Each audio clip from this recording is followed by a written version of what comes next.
So let's divide space and time up in the usual way so we can discuss the twins paradox. So x and t, and at x equals 0, we have an event occurring, which we call event A. We have two twins. One gets in a spaceship and leaves the Earth, moving very quickly, and so we can have that. Let's have the twin moving to the left, right? Moving to the left away from the Earth, and I want to move fast, but obviously I can't go at 45 degrees because that's speed of light. So I have to tilt a little bit this way, and let's say I want to come to here. So that twin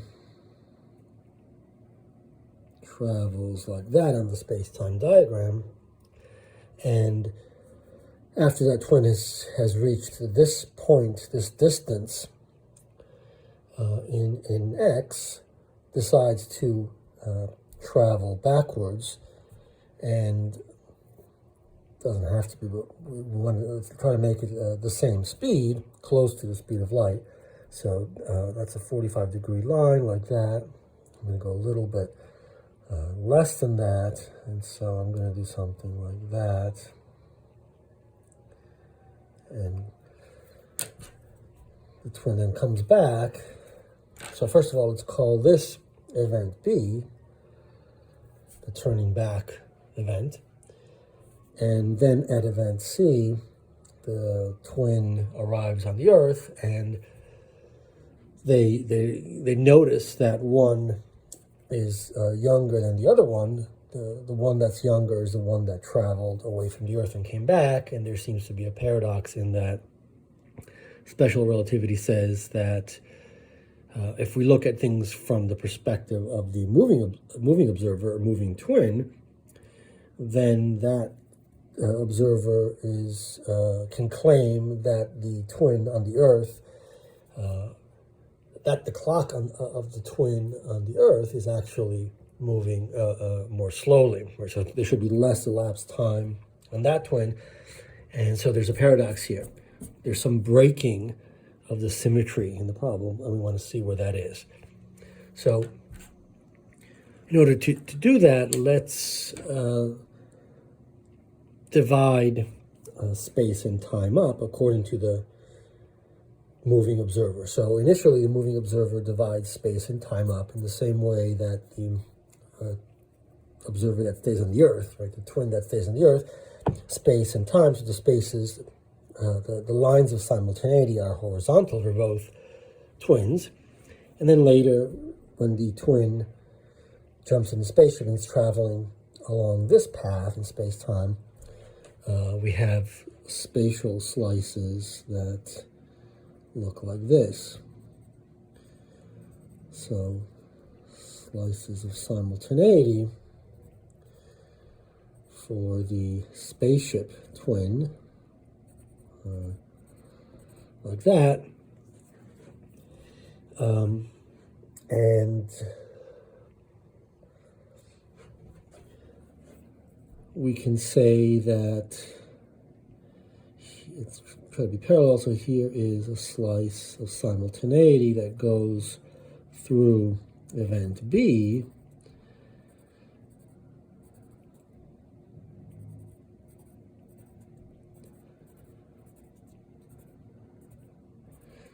like that. And from the moving twins perspective, from the spaceship twins perspective rather, we can say that there's an event, which we call event D, that is occurring at the same time as when the spaceship observer turns back. And then we can then the spaceship observer now has changed reference frame here. And so that's the space-time path. That's the time axis, the t-bar axis. And slices of simultaneity are this way. And so maybe we can make them with red. So at event B, I'm going to, let's see, let's do our best here. So if this is 45 degrees, I'm going to tilt a little bit like this and get a slice of simultaneity for the spaceship observer. And we can continue this here. And then we can say that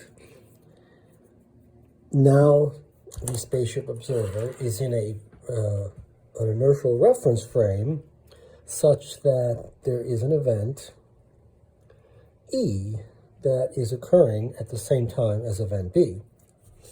Right, so there's a radical shift in the slices of simultaneity from a BD being simultaneous to a B and E being simultaneous.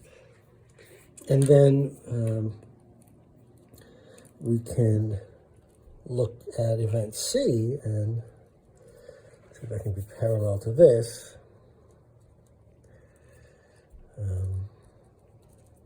Something like that. Don't have space there.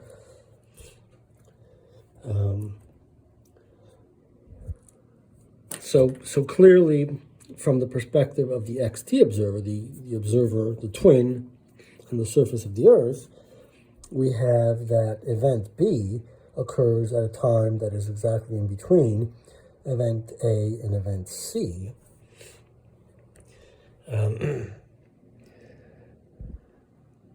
So now let's look at these time differences, the difference between event D and event A from the spaceship twin perspective, and the difference between event C and event E in time for the twin that's on the spaceship. And we can see that if we make the observer go faster and faster, if we make the spaceship travel faster and faster, as it approaches light speed, we will get the difference in time between event D and event A to approach 0. And the same is true for event E and event C, because the time and the space axes close in on each other. And so E meets C, and in the previous frame, D will meet A if we go at light speed. And so we can say that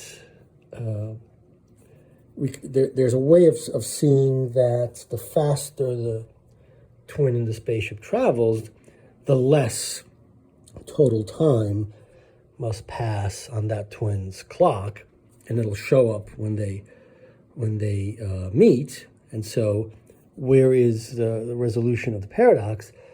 Well, it's clearly in the changing of the reference frame. So in fact, the spaceship twin changes reference frames multiple times, and that breaks the symmetry in the problem.